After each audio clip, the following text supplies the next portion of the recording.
हरे कृष्णा। तो सभी भक्तों का स्वागत है, बहुत बहुत स्वागत है आज के संध्याकालीन क्लास में। और जैसा कि हमने पहले चर्चा किया था, क्योंकि इस महीने में रामनवमी आएगी, तो प्रयास रहेगा राम कथा के ऊपर हम लोग चर्चा करेंगे। तो ये राम कथा प्रारंभ करने से पहले हम लोग इस राम कथा की महिमा के ऊपर हम लोग कुछ चर्चा करेंगे। तो रामायण जो है वो फेमस रामायण दो है। एक है वाल्मीकि रामायण जिसमें करीबन 24,000 श्लोक है, और एक है रामायण तुलसीदास गोस्वामी का जिसमें करीबन 10,000 श्लोक या चौपाई जिसे कहते हैं वो है उसमें। तो हम लोग थोड़े से इस भगवान रामचंद्र की जो गुणावली है, उसके जो ग्लोरीज हैं, उनकी जो महिमा है, उसके बारे में हम लोग आज थोड़ा सा चर्चा करते हैं। ये तुलसीदास जी अपने रामचरितमानस में ये चीज बताते हैं। इसके बारे में कहते हैं कि जो भगवान राम की जो गुणावली है, ये एक सरोवर के समान, मान सरोवर के समान है, और इसमें 7 सीढ़ियां हैं जिसके थ्रू हम इस सरोवर में एंटर कर सकते हैं। तो ये जो 7 सीढ़ियां हैं, ये रामायण के 7 कांड या 7 स्कंद के समान है। 7 भाग में जो रामायण डिवाइड किया गया है वैसे है। तो इसमें जो 7 स्कंद या 7 कांड जो है, या 7 टॉपिक जो है, तो सबसे पहले आते हैं बालकांड, जिसमें भगवान रामचंद्र के वंश के बारे में, उनके जन्म के बारे में, उनकी बाल लीलाओं के बारे में बताया गया है। फिर अयोध्या कांड जिसमें उनका विवाह होता है सीता देवी से, उसके बारे में बताया गया है। फिर अरण्य कांड जब वो वनवास में जाते हैं उस समय का, जब वो चित्रकूट में रहते हैं तब का समय, अरण्य कांड। फिर आते किष्किंधा कांड, जब वो सीता देवी से अलग हो जाते हैं और वो किष्किंधा जाते हैं, वानर की मदद लेते हैं। फिर सुंदर कांड, और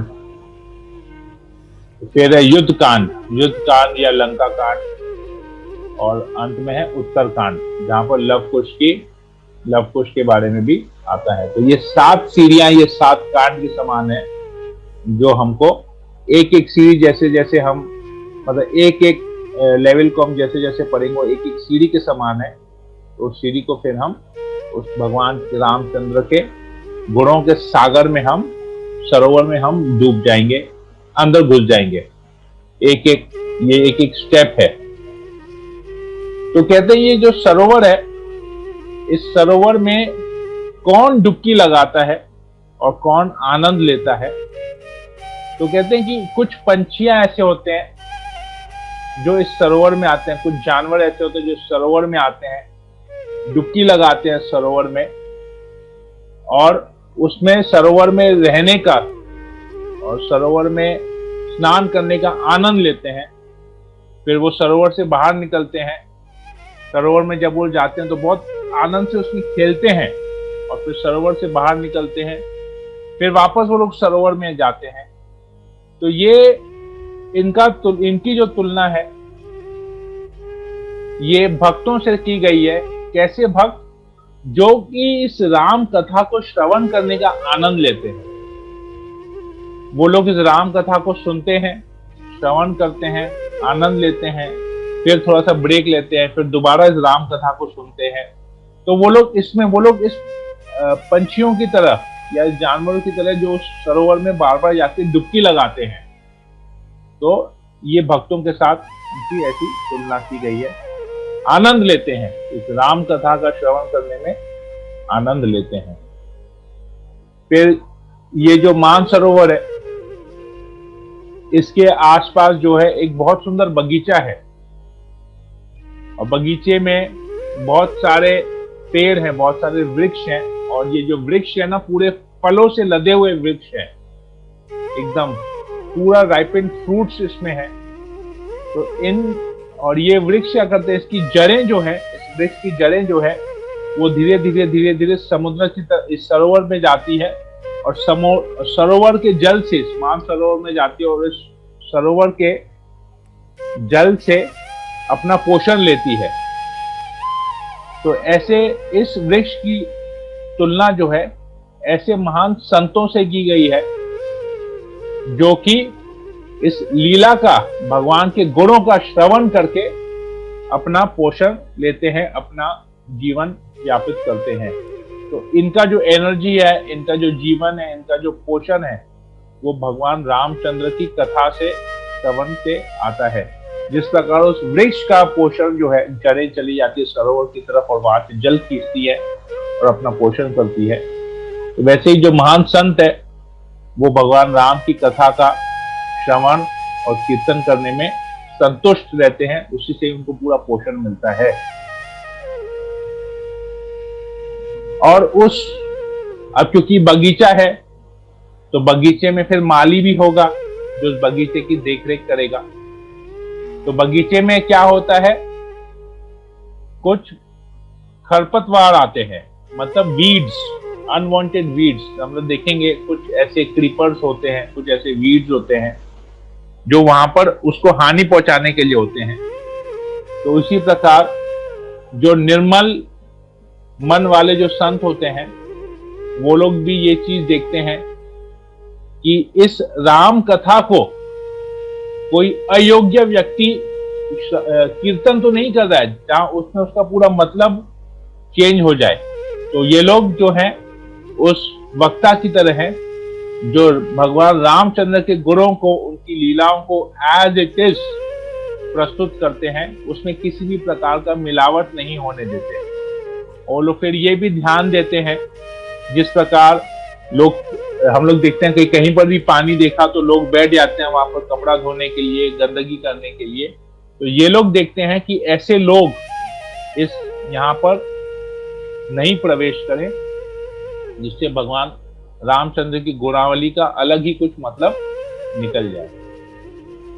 और वो लोग फिर ये भी देखते हैं कि वो लोग प्रयास करते हैं कि जितने जितने लोग हों उनको वो लोग आमंत्रित कर सके इस राम कथा के श्रवण में।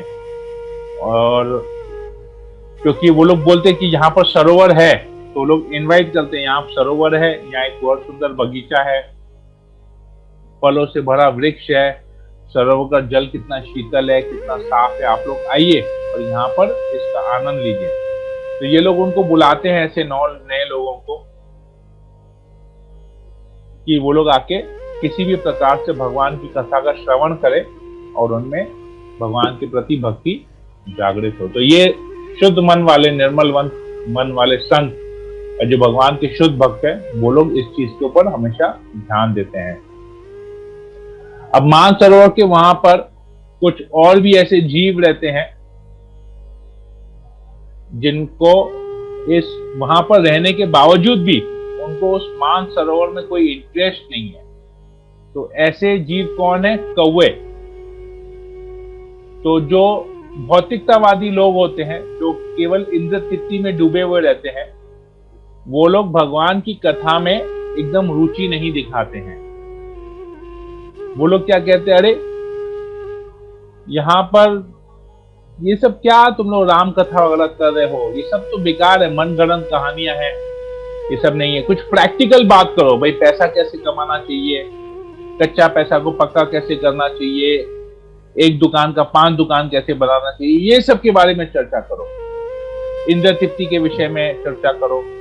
तो ये लोग सब ऐसे लोग होते हैं, ऐसे लोगों को कौवों के समान किया गया जो इस भौतिक जगत में रहते हैं परंतु भगवान की कथाओं में रुचि नहीं रखते हैं। तो कहाँ रुचि रखते हैं? जहां पर विष्ठा होती है, जहां पर गंदगी होती है, वहां पर ही वो लोग रुचि रखते हैं और उनकी तुलना कौवों से की गई है। तो वो कौवा भी जैसे गंदगी, जहां गंदा कचरा पड़ा रहता है, कौवा भी वहीं जाके मुंह मारता है। तो मानसरोवर के आसपास कुछ ऐसे कौवे भी रहते हैं, कौवे बगुले रहते हैं, जो उनको मानसरोवर की जो है ब्यूटी के बारे में, सुंदरता के बारे में कोई आकर्षण नहीं है। तो ऐसे कुछ लोग ऐसे भी हैं जो भगवान की कथा के बारे में कोई इंटरेस्ट नहीं है। फिर कहते हैं क्योंकि ये मानसरोवर है, तो मानसरोवर में जाने के लिए दो तरह के रास्ते आते हैं। एक सुगम सीधा रास्ता, सरल रास्ता, और एक आता है टेढ़ा मेढ़ा रास्ता। तो टेढ़ा मेढ़ा रास्ता बताया गया है। ये जो टेढ़ा मेढ़ा रास्ता जो है, इसको असत्संग से कंपेयर किया गया है। जो संसार के जो लोग हैं, जो इंद्र तृप्ति में डूबे हुए हैं, उन लोगों को टेढ़े मेढ़े रास्ते से बताया, टेढ़े मेढ़े रास्ते से तुलना की गई है। कैसे? क्यों? क्योंकि टेढ़ा मेढ़ा रास्ता ज्यादा समय लगता है हमको मंजिल तक पहुंचाने में, और सीधा रास्ता जल्दी पहुंचाता है। तो हम लोग जब भक्ति में आते हैं, भगवान की कथा का श्रवण करते हैं, तो हमको बहुत ऐसे लोग मिलते हैं जो बोलते हैं अरे ये कोई उम्र है ये सब करने का, तो हमारा वो लोग समय वेस्ट करते हैं। उनकी वाणी को, ये जो भौतिकतावादी लोग हैं, उनकी वाणी को शेर, चीते, भेड़िए के समान तुलना की गई है। जिस प्रकार हम लोग एक जंगल में जाते हैं, टेढ़े मेढ़े रास्ते से, कठिन रास्ते से जाते हैं, तो वहां पर किसी जंगली जानवर का हमारे ऊपर अटैक करने का भय बना रहता है कि हमारे ऊपर कोई अटैक करेगा, हमको खा जाएगा, कैसे है, हम अपनी मंजिल तक नहीं पहुंच पाएंगे। इसी प्रकार ये जो भौतिकतावादी लोग हैं, जो संसारी लोग हैं, उन लोगों को, उनकी वाणी को भी इसी तरह बताया गया कि वो लोग वाणी से, उनकी वाणी से जो प्रदूषण निकलेगा, कि हमारे मन को, हमारे हृदय को प्रदूषित नहीं कर ले, और हम लोग भगवान की कथा, इस मानसरोवर तक नहीं पहुंच पाए, भगवान की कथा का, भगवान के गुणों का श्रवण नहीं कर पाए। तो हमेशा हमेशा तो ऐसे लोगों को हमको हमेशा अवॉइड करना चाहिए। तो लोग बोलेंगे कहाँ, ये सब तो मनगढ़ंत कहानी है, क्या तुम कहाँ पर जाके फंस गए हो, ये सब कोई उम्र है ये सब करने का। जैसे मुझे भी बहुत सारे फ्रेंड्स मेरे कहते हैं तुमने तो अपनी जिंदगी बर्बाद कर दिया है, खाली जब देखो हरे कृष्णा करते रहता है, ये कोई उम्र है 40-45 की हो, ये तो उम्र है घूमने फिरने की, ऐश करने की, पैसा कमाने की, पैसा खर्चा करने की उम्र है, और तुम कहाँ बैठ गए हरे कृष्णा करने के लिए, माला फेरने के लिए कैसे बैठे। तो ये सब लोग ऐसे हैं जो हमको भक्ति के मार्ग से डाइवर्ट करवाते हैं, या भक्ति में आने में हमारी बाधा बनते हैं। तो इन लोगों की तुलना वैसे की गई है। और क्योंकि वहां पर मानसरोवर है, एक बहुत सुंदर सरोवर है, बगीचा भी है, रास्ते भी हैं, तो वहां पर पहाड़ भी हैं। तो बहुत लोगों को फिर पहाड़ पार करके आना पड़ता है। तो इस पहाड़ की तुलना हमारे जो ग्रस्त जीवन में, हमारे जो रिस्पॉन्सिबिलिटीज हैं, उससे इस पहाड़ की तुलना की गई है। जैसे हम पहाड़ में चढ़ते हैं, कितनी कठिनाइयों से चढ़ते हैं, फिर उतरते हैं, फिर चढ़ते हैं, फिर उतरते हैं, फिर बीच में रुक जाते हैं, थक जाते हैं, रेस्ट करते हैं, फिर अल्टीमेटली जहां मंजिल पर पहुंचते हैं, तो मंजिल में आके हमारा पूरा एनर्जी खत्म हो जाता है। तो हम कुछ श्रवण देर हो जाता है, हमको समय ज्यादा लगता है पहुंचने में, तो हमारा एनर्जी भी खत्म हो जाता है, पूरा ड्रेन आउट हो जाते हैं। तो यही चीज है हमारे ग्रस्त जीवन में, हम लोग इतना कॉम्प्लेक्स अपने जीवन को बना के रखे हैं, इतनी ज्यादा रिस्पॉन्सिबिलिटीज को लेके रखे हैं, जरूरत से ज्यादा चीजों के ऊपर हम ध्यान लगाते हैं। जितना हमको चाहिए जिससे ये शरीर और आत्मा बंधा रहे, मेंटेन रहे, उतना अगर हम पालन करेंगे तो सफिशिएंट है। पर हम लोग कुछ ज्यादा ही करना चाहते हैं, और इसी की वजह से हमको जो है, हम लोग क्या कहते हैं, हम लोग अस्त हैं, हम लोग व्यस्त हैं, हम लोग त्रस्त हैं, और हम लोग पस्त हैं, क्योंकि हम ग्रस्त हैं। एक एक वर्ड का बहुत सुंदर मीनिंग है। अस्त है मतलब हम लोग परेशान हैं, व्यस्त है मतलब हम लोग बिजी हैं, त्रस्त है मतलब हम लोग इस जो है प्रभावित हो रहे हैं, माया के द्वारा प्रभावित हो रहे हैं, दूसरे भौतिकतावादी लोगों के द्वारा प्रभावित हो रहे हैं। और पस्त हैं मतलब हम लोग उदास हैं, हमारे जीवन में आनंद नहीं है, जीवन में खुशी नहीं है, जिसकी वजह से हम इतना स्ट्रगल, खुशी पाने के लिए हम इतना स्ट्रगल कर रहे हैं। तो ये चारों चीज हमारे जीवन में है। क्यों? क्योंकि हम ग्रस्त हैं। हमेशा यही बहाना देते हैं। तो ये क्यों आता है? क्योंकि हम लोग सेटिस्फाइड नहीं है। हम लोग में लालच बहुत ज्यादा है, काम वासना बहुत ज्यादा है, बहुत से ज्यादा पाने की इच्छा है। इसीलिए हमको भगवान की कथा में एंड में पहुंचते हैं। कितने लोग तो मैं देखा ऑनलाइन आते आते वो लोग जो है फिर बोलते हैं नहीं प्रभु हमारे पास समय नहीं है, तो लोग छूट गए कथा में से। क्यों? क्योंकि उन्होंने, सब लोगों ने कथा नहीं अटेंड करने का एक भौतिक कारण दिया। हमारा घर है, परिवार है, हमको ये करना है, हमको वो करना है, ऐसा करना है, वैसा करना है। अरे आपके पास तो पूरा दिन है करने के लिए।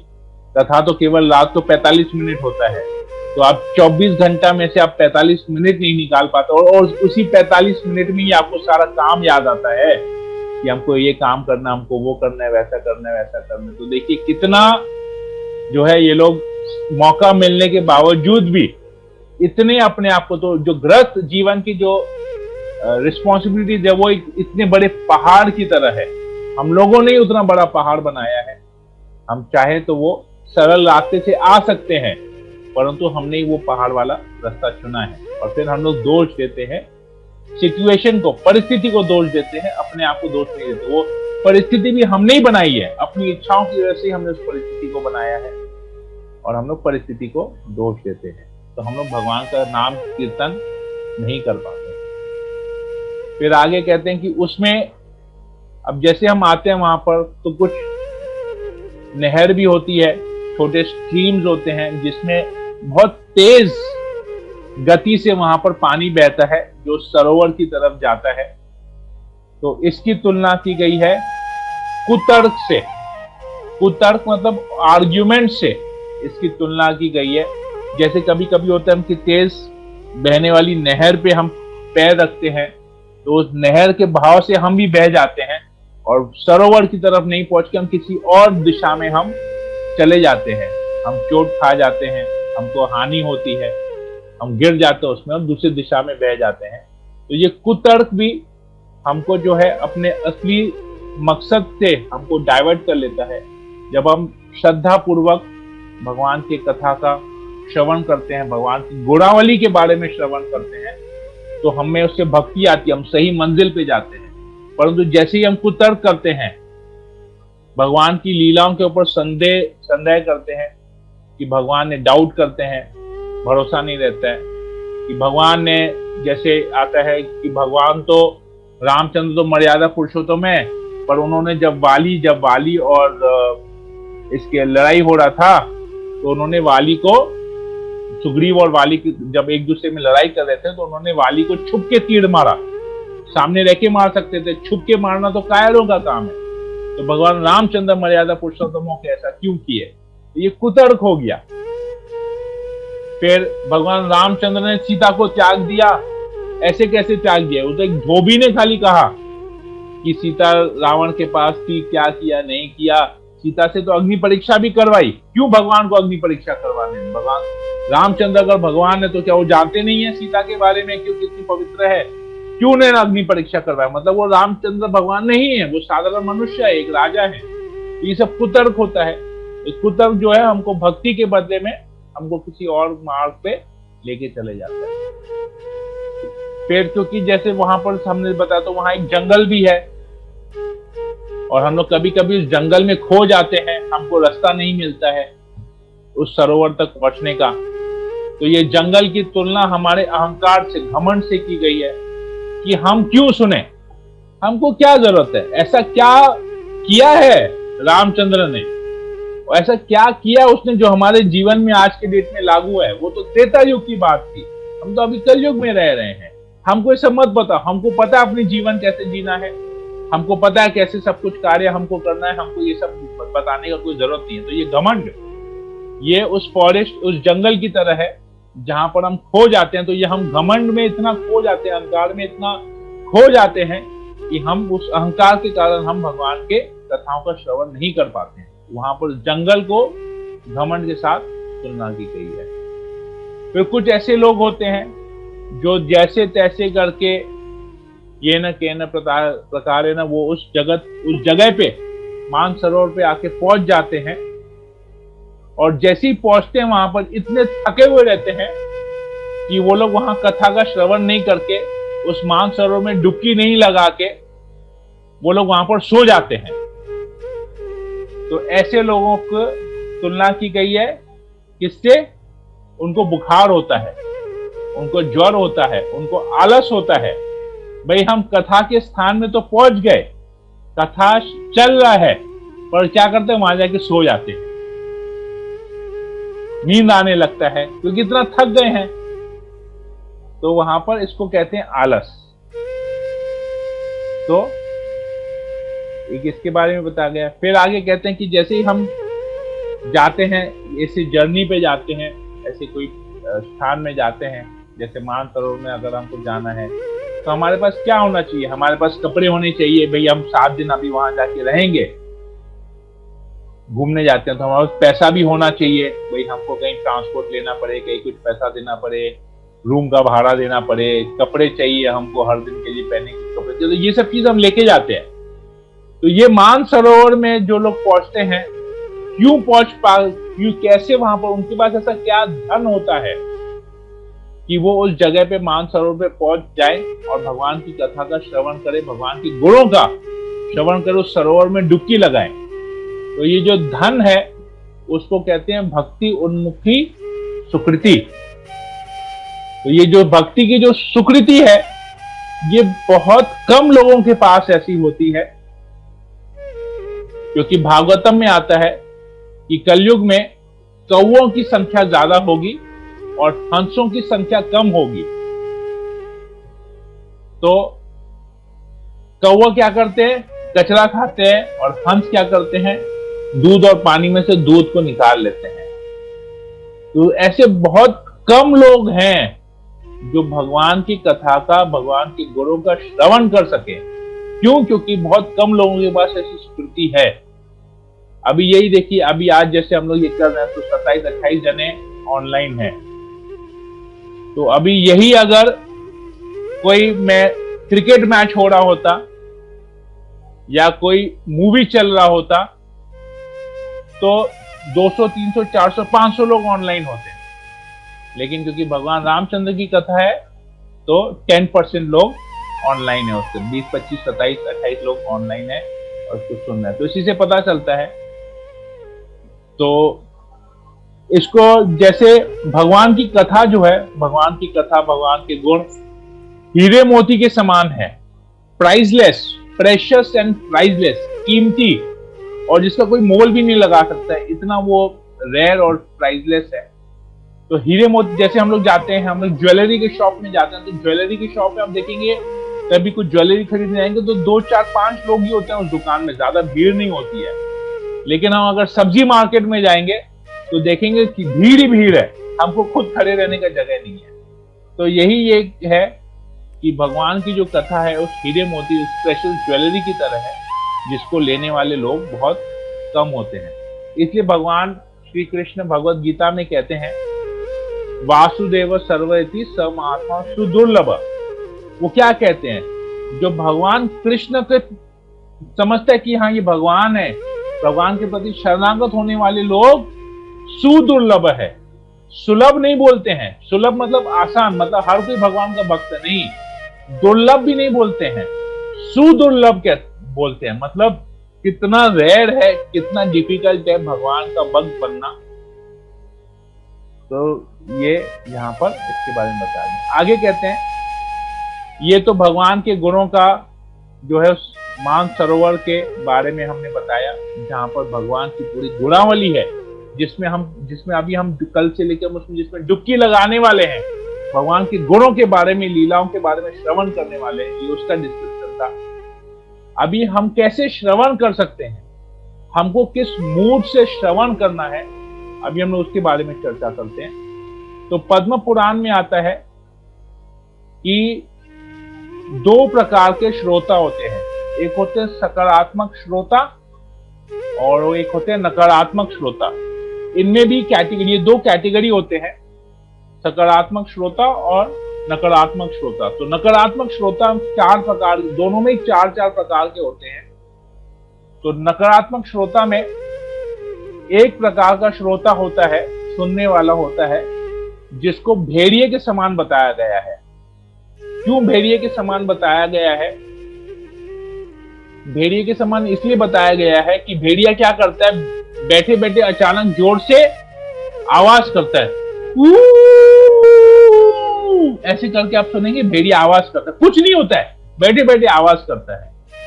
तो ऐसे जो श्रोता होते हैं वो लोग क्या करते हैं, बीच बीच में जब लेक्चर चल रहा होता है, बीच बीच में खड़े होके अपना कुछ डिस्टर्ब करते हैं, उस एनवायरनमेंट को डिस्टर्ब करते हैं। जैसे प्रभुपाद जी एक बार कहीं पर लेक्चर दे रहे थे, तो प्रभुपाद के सामने एक व्यक्ति बैठा था। प्रभुपाद ऐसे आसन पे बैठे हो, तो उनके नीचे में सामने एक व्यक्ति बैठा हुआ था।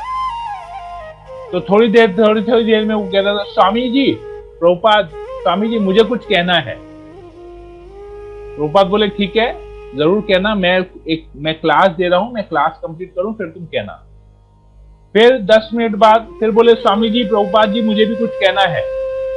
तो बोले हाँ, मैंने सुना तुम्हें कुछ कहना है, तुम रुको 10 मिनट, मैं लेक्चर दे रहा हूं, मैं क्लास कंप्लीट करूं फिर तुम सुन लेना, फिर तुम बोल देना तुमको क्या बोलना है। तो ऐसे करके फिर देखा कि वो बार बार डिस्टर्ब करे, तो प्रभुपाद जी ने अपने भक्त को बोला एक एप्पल दो।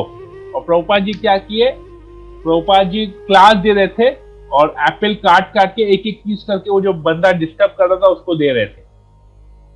तो प्रभुपाद ने उसको शांत करा दिया। तो ऐसे कुछ लोग होते हैं जो बीच बीच में कथा में अपना कुछ बुद्धि लगाते हैं, डिस्टर्ब करते हैं, अपने बारे में कुछ बोलते हैं। तो ऐसा नहीं होना चाहिए, हमको ऐसा श्रोता नहीं बनना चाहिए। एक और जगह प्रभुपाद जी एक लेक्चर दे रहे थे, मंदिर टेम्पल हॉल में बैठ के लेक्चर दे रहे थे। सामने भगवान का विग्रह था, प्रभुपाद जी ऑपोजिट साइड में व्यास आसन पे बैठ के लेक्चर दे रहे थे। तो अचानक एक वहां पर एक व्यक्ति ने ऑडियंस में खड़े रह के प्रभुपाद जी से पूछा है, प्रभुपाद जी आपने क्या, स्वामी जी क्या आपने भगवान को देखा है, हैव यू सीन गॉड? तो प्रभुपाद बोले बैठ जाओ, मैं अभी क्लास कर रहा हूं, इसका जवाब बाद में दूंगा।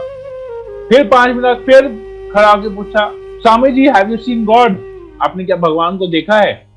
प्रभुपाद जी बोले मैंने बोला था बैठ जाओ, इसका जवाब मैं तुमको बाद में दूंगा। वो इम्पेशेंट हो गया, फिर वापस ही खड़ा हुआ, तो स्वामी जी क्या आपने भगवान को देखा है? बोले मैं भगवान को देखने का ही तो प्रयास कर रहा हूं, मैं तो देख ही रहा हूं, तुम बीच बीच में खड़े रह के उसको डिस्टर्ब कर रहे हो, मैं तो सामने भगवान को ही देख रहा हूं। तो विग्रह के बीच, विग्रह इस साइड था सामने की तरफ, प्रभुपाद जी इधर आसन में बैठे होते, प्रभुपाद जी विग्रह को देख के, भगवान को देख के कथा कर रहे थे। ये बार बार खड़ा हो जा रहा था, तो प्रभुपाद को डिस्टर्ब हो रहा था। तो देखिए कुछ ऐसे श्रोता होते हैं, इनको कहते हैं नकारात्मक श्रोता। तो इनको भेड़िए के समान बताया गया है। फिर एक कैटेगरी के श्रोता होते हैं नकारात्मक में, जिसको कहते हैं बुंड पक्षी। बुंड पक्षी का अर्थ है, इसको किसके साथ तुलना की गई है, ये एक प्रकार का पक्षी होता है जिसमें कुछ नहीं होता, कोई गुण नहीं होता इस पक्षी में। तो ये लोग क्या करते हैं, किस प्रकार के लोगों से तुलना की, अरे राम कथा हो रहा है, अरे भागवत कथा हो रहा है, चलो चलो चल के सुनते हैं, पता है भागवत सुनने से बहुत पुण्य मिलता है।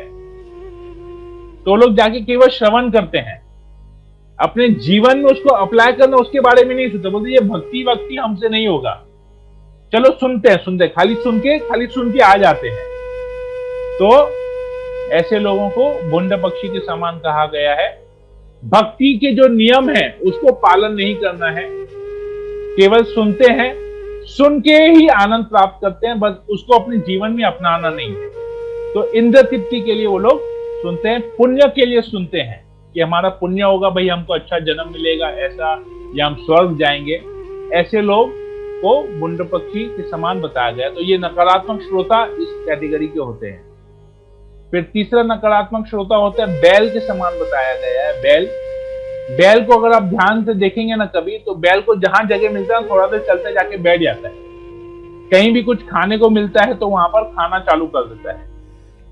तो कुछ श्रोता ऐसे होते हैं, ऑडियंस के कुछ लोग ऐसे होते हैं जो जहां पर भी कथा हो रही होती है वहां जाके बैठ जाते हैं। क्यों? क्योंकि पता है इस प्रोग्राम के बाद हमको प्रसाद मिलने वाला है। अब वहां पर वो मायावादी बोल रहा हो या आतंकवादी बोल रहा हो, वो चुपचाप बैठ के सुनेगा। क्यों? क्योंकि कोई नहीं पता है कोई भी लेक्चर के बाद प्रसाद मिलेगा। तो ऐसे लोगों को बैल के समान बताया गया है। बस कहीं पर भी जगह मिला, क्या चल रहा है, क्या बोल रहा है, उसके ऊपर ध्यान नहीं है, बस जाके बैठना है, भीड़ के बीच में बैठना है। प्रोग्राम खत्म हुआ, बिरयानी का डब्बा मिल जाएगा या कुछ मिल जाएगा खाने को, मीठा मिल जाएगा, केला मिल जाएगा, कुछ भी मिल जाएगा, जाके अब वो चाहे वो पार्टी पॉलिटिक्स का बात हो रहा हो, किसी बड़े मिनिस्टर का रैली हो, वहां पर भी जाके घुस के बैठ जाएगा। उसको ध्यान नहीं देगा कि क्या हो रहा है वहां पर, उसको उसमें कोई इंटरेस्ट नहीं है। तो ऐसा श्रोता भी हमको नहीं बनना है। तो चौथे प्रकार का नकारात्मक श्रोता बताया गया है ऊंट। ऊंट क्या करता है? रेगिस्तान में कैक्टस खाता है। कैक्टस कड़वा होता है खाने को, पर वो जब वो कैक्टस खाता है तो उस कैक्टस में जो कांटे होते हैं, उस कांटों से उसके जीभ में, उसके मुंह में छाले पड़ जाते हैं, फट जाता है, कट जाता है और वहां से खून निकलता है। और वो उसी खून जो है उसके मुंह में ही रह जाता है और उसे लगता है कि ये कैक्टस जो है, ये पौधा है, कितना मीठा है। तो खाएंगे कड़वी चीज, लेकिन लगेगा कि यही मिठास है।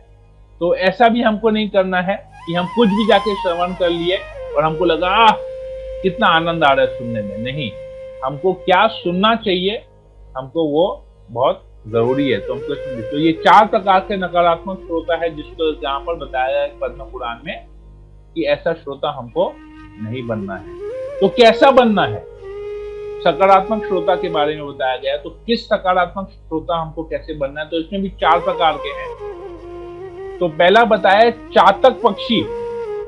हमको चातक पक्षी की तरह बनना है।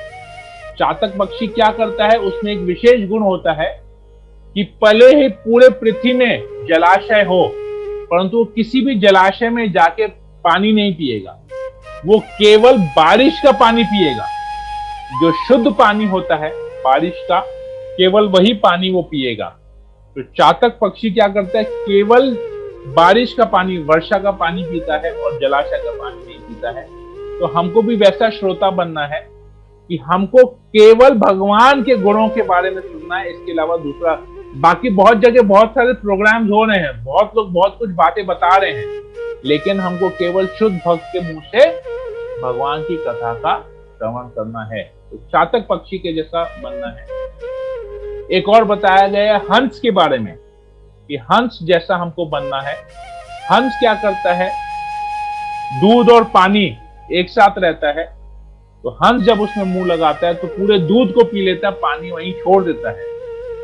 इसी प्रकार हमको कैसा श्रोता बनना है? हमको भगवान की कथा का श्रवण करना है और उसमें जो भी शिक्षाएं हैं, उस शिक्षा को, वो जो दूध है, हमको शिक्षा को अपने जीवन में अपना लेना है और बाकी छोड़ देना है। तो जो भी शिक्षाएं हमको मिलती है, जिस प्रकार वो हंस सारा दूध पी लेता है, पानी को छोड़ देता है, उसी प्रकार हमको केवल भगवान की कथा का श्रवण करना है और उसमें सारी शिक्षाओं को अपने जीवन में अपना लेना है। प्रभुपाद जी इसमें प्रभुपाद एकदम एक्सपर्ट इस चीज में थे। मैंने शायद पहले भी आप लोगों को बताया होगा, फिर भी बता देता हूँ। इस केस में बहुत रेलेवेंट है प्रभुपाद जी का एग्जाम्पल कि प्रभुपाद जी एक बार एरोप्लेन में ट्रैवल कर रहे थे। तो एरोप्लेन में टीवी लगा होता, फ्लाइट में टीवी लगा होता, तो उस टीवी में चार्ली चैपलिन का शो आ रहा था। तो प्रभुपाद जी चार्ली चैपलिन का शो थोड़ी देर देख के हंसे और फिर आंख बंद करके गंभीर होके चिंतन करने लगे। तो प्रभुपाद के डिसाइपल थे वहां पर, प्रभुपाद के शिष्य थे वहां पर। तो उन्होंने प्रभुपाद जी से पूछा, प्रभुपाद जी आप टीवी देख रहे हैं, आप बस टीवी में देख के आप हंस भी रहे थे, तो मुझे समझ में नहीं आया कि आप क्या कर रहे थे। तो प्रभुपाद जी ने बोला कि देखो, मैं जब इस चार्ली चैपलिन को देखा इस तरह का हास्य कॉमेडी करते हुए, तो मैंने ये रियलाइज किया कि चार्ली चैपलिन एक तुच्छ, एक साधारण सा, एक इनसिग्निफिकेंट पर्सन है इस भगवान की पूरी सृष्टि में। वो इतना तुच्छ हास्य कर सकता है और लोगों को आनंद प्रदान कर सकता है। तो सोचिए, जो भगवान, जो वैकुंठ के सारे सृष्टि के मालिक हैं और उनका जो हास्य है, उनकी जो लीलाएं हैं एकदम प्योर है, तो उससे जब वो लीलाओं को कोई श्रवण करेगा तो उसको किस प्रकार का आनंद प्रदान होगा। तो प्रभुपाद जी हर एक चीज को भगवान के साथ कैसे जोड़ना है, जिस प्रकार वो हंस होता है, दूध ले लेता है, तो प्रभुपाद जी हर एक चीज को कैसे कृष्ण के साथ जोड़ना है, कैसे कृष्ण का स्मरण करना है, प्रभुपाद जी ने ये आइडियल एग्जाम्पल हमको सेट किया है हमारे लिए। फिर तीसरा जो श्रोता है, सकारात्मक श्रोता, उसकी तुलना तोते के साथ की गई है। तोते की खासियत क्या है? वो जैसा सुनता है तुरंत वैसा ही बोल देता है। तो हमको तोते जैसा श्रोता बनना चाहिए कि हमने जब कथा श्रवण किया तो हमसे कोई पूछे कि आपने इस कथा में क्या सुना, क्या समझा, हमको तुरंत बोल देना चाहिए। ऐसे नहीं कि अभी कथा सुना, आधा एक घंटा कथा श्रवण किया, फिर किसी ने हमसे पूछा, अरे अरे बहुत अच्छा बोले, क्या बोले, अरे बहुत अच्छा बोले, अरे क्या बोले, अरे जो भी बोले बहुत अच्छा बोले, हमको बहुत मजा आया। तो क्या हुआ? कुछ सुने नहीं, कुछ समझे नहीं, खाली अच्छा बोले अच्छा बोले अच्छा बोले, बोल नहीं पा रहे। तोता क्या करता है? सुनता है और जैसा सुनता है वैसे ही बोल देता है, एज इट इज, यथारूप में बोल देता है। तो श्रोता भी वैसा होना चाहिए। अगर वो अच्छी तरह से उसने श्रवण किया है, तोते के जैसा श्रवण किया है, तो तोते के जैसा वो बोल भी पाएगा। तो जिसने श्रवण नहीं किया है वो बोल भी नहीं पाएगा। जिस प्रकार हम खाना खाते हैं तो हमको डकार आता है, खाना नहीं खाएंगे तो डकार आएगा क्या? तो श्रवण किया होगा तो कीर्तन भी कर पाएंगे, श्रवण नहीं किया होगा तो कीर्तन भी हमसे नहीं होगा। और चौथा जो सकारात्मक श्रोता है, उसकी तुलना की गई है मछली से। आप अगर किसी एक्वेरियम में जाएंगे, वहां मछली को देखेंगे, मछली का आंखें हमेशा खुली हुई रहती हैं, उसकी आंखें कभी बंद नहीं होती हैं। तो हमको भी मछली की तरह हमेशा अपनी आंखें खुली रखनी है, क्योंकि बहुत बार हम देखते हैं कि कथा में लोगों को नींद आ जाती है, सुनते सुनते सुनते सुनते नींद आ जाती है, सो जाते हैं, ध्यान कहीं और चले जाता है।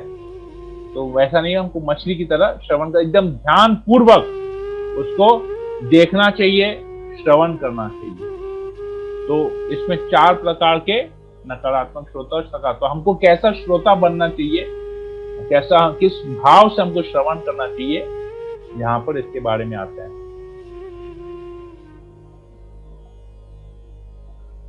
तो हम लोग फिर इसको यहीं पर ही रखते हैं। इसमें और भी बहुत कुछ है। एक लास्ट से मैं एक एंड करता हूं इससे।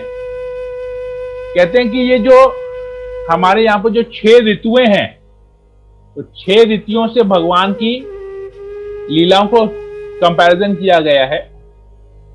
जैसे शीत ऋतु है, शीत ऋतु भगवान के प्राकट्य से, जन्म से उसकी तुलना की गई है। बसंत ऋतु जो ऋतुओं का राजा माना जाता है, तो भगवान रामचंद्र और सीता का जो विवाह उत्सव होता है वो बसंत ऋतु के समान है, माधुर्य रस समान है, वहां पर उसकी तुलना की गई है। फिर ग्रीष्म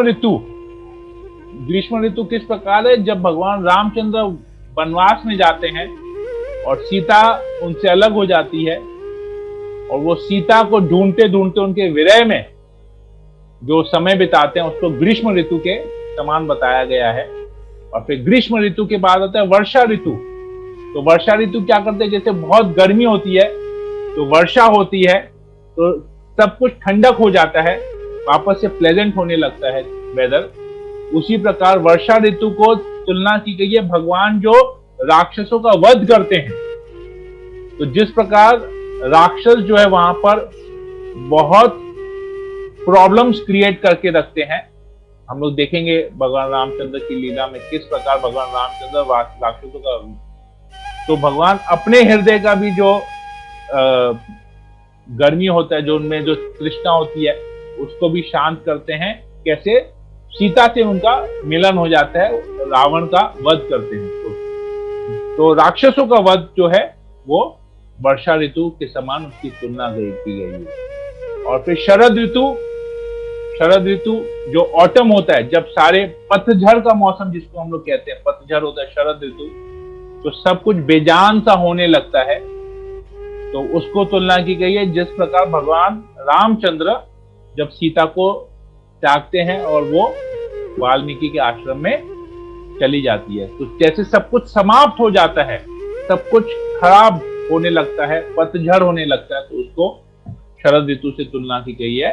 और अंत में जो हेमंत ऋतु आती है तो वो उसकी तुलना की गई। भगवान अभी अपनी लीलाओं को समाप्त कर दो। तो भक्तों के पास और कुछ नहीं है कि हम क्या श्रवण कर सके, जिसको प्री विंटर हम कहते हैं, पतझड़ और जो है शीत ऋतु के बीच में जो हेमंत ऋतु आती है उसके बाद, क्योंकि उसके बाद भक्त लोग सोचते रहते हैं, भक्त भी गंभीर हो जाते हैं कि अब क्या हम करें, कैसे करें। उनका जीवन भी एक प्रकार से स्थायी बन जाता है कि भगवान तो सारी लीला समाप्त करके चले गए, हम क्या श्रवण कर सकते। तो ये 6 ऋतुओं से भगवान की लीलाओं की तुलना की गई है। तो कुछ अभागे लोग ऐसे होते हैं जो सब कुछ जानते हुए भी कभी इसमें भाग नहीं लेते हैं, इस सरोवर तक नहीं पहुंचते हैं। क्यों? उनकी तुलना की गई है हिरण से। हिरण जैसे जंगल में दौड़ते रहता है मृग तृष्णा के पीछे। मृग तृष्णा क्या किसे कहते हैं? वो मृग जो है, हिरण जो है, उसकी तृष्णा क्या होती है? उसको प्यास लगती है। तो दूर जब देखता है तो उसको लगता है कि यहाँ पर जलाशय है, तो वो दौड़ता है वहां पानी पीने के लिए, पर जहां जाता है तो देखता है वहां पर जलाशय नहीं है। फिर उसको दूसरी जगह नजर जाती है, उसको लगता है वहां जलाशय है, वहां पर जाके वो अपनी प्यास बुझाएगा। ऐसे करते करते करते करते वो सब जगह पूरे वन में दौड़ते रहता है, पर उसको जलाशय कहीं नहीं मिलता है और अल्टीमेटली वो प्यासा ही मर जाता है। तो इसकी तुलना इस भौतिकवादी लोगों से की गई है जो पूरे जीवन में केवल इंद्र तृप्ति के पीछे भागते हैं कि मैं ये करूंगा तो मुझे खुशी होगी, ये करूंगा और खुशी होगी, ये करूंगा और खुशी होगी, ये करूंगा और खुशी होगी, पर अल्टीमेटली उनको कोई खुशी मिलती नहीं है। वो लोग प्यासे ही मर जाते हैं। क्यों? क्योंकि उन्होंने भगवान के नाम का जो वास्तविक रूप में प्यास बुझाने वाला है, जो इस हृदय की, जो इस आत्मा की भूख और प्यास मिटाने वाले सरोवर तक वो लोग कभी गए नहीं है और उनका कभी उन्होंने स्वाद भी नहीं लिया है। तो ऐसे लोगों की तुलना की गई है इससे, हिरण से। और फिर देखते हैं उस सरोवर से छोटी छोटी लहरें निकलती हैं। तो ये भगवान की कृपा है कि जो लोग उस सरोवर तक नहीं पहुंच पाते हैं, वो लोग जो है उस लहर के पानी को थोड़ा सा चखते हैं। उस लहर के पानी में उनको इतना आनंद आता है कि वो लोग तुरंत फिर उस सरोवर की तरफ जाते हैं। तो हम लोग जो साधक भक्त हैं, हम लोग जो साधना भक्ति कर रहे हैं, तो हम लोग की तुलना इनके साथ की गई है। हम लोग को थोड़ा सा केवल उस सागर का, उस सरोवर का पानी टेस्ट करने को मिला है। अब हमको सरोवर की तरफ जाना है और उसमें पूरी तरह से डूबना है, अपने आप को अच्छी तरह से नहाना है, अच्छी तरह से आनंद लेना है, भगवान के गुणों के बारे में, भगवान की लीलाओं का श्रवण करना है। तो हम लोग को ऐसा बनना है। तो देखते हैं आगे हम लोग फिर इसको कैसे कर पाएंगे। फिलहाल मैं इसको यहीं रखता हूँ, यहीं पर एंड करता हूँ।